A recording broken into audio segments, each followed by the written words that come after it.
Lundi 15 mars, c'était la journée internationale des droits des consommateurs. Le thème portait sur la lutte contre la pollution des plastiques.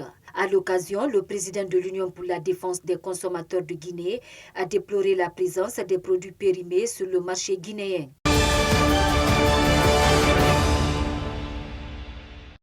Une fille âgée de 9 ans a été violée ce jeudi 11 mars 2021 par un homme d'une cinquantaine d'années au quartier d'Emoudoula dans la commune de Ratoma. Le présumé auteur serait en fuite et recherché par les agents de sécurité. Les parents de la victime demandent que justice soit faite.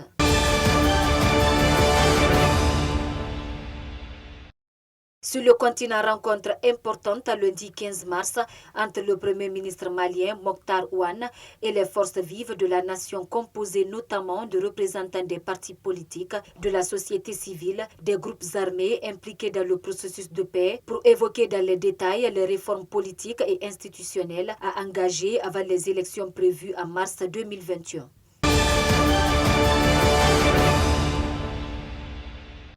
Au Sénégal, les manifestations et les émeutes ne sont pas seulement concentrées à Dakar suite à l'affaire Ousmane Sonko, leader du parti d'opposition le PASTEF et les Patriotes qui est inculpé de viol et de menaces de mort.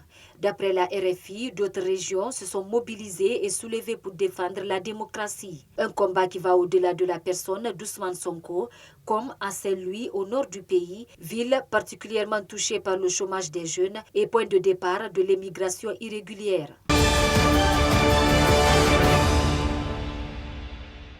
Dans le monde, après 2 mois d'un confinement sévère face à une troisième vague virulente, le Portugal a entamé lundi 15 mars un plan de déconfinement graduel afin d'éviter une reprise de l'épidémie de coronavirus, a déclaré le Premier ministre António Costa sur Twitter ce lundi 15 mars. Le vaccin d'AstraZeneca provoque-t-il de graves effets secondaires?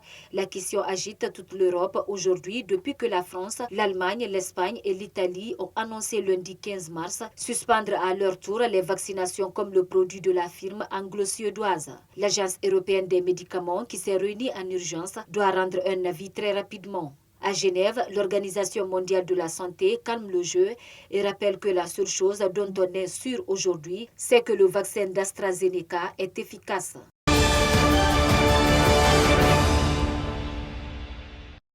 Toujours selon l'OMS, malgré la baisse significative des activités polluantes à raison de la pandémie de Covid-19, les 3/4 des pays ont connu une pollution aux microparticules responsable de nombreux décès prématurés, selon un rapport publié ce mardi.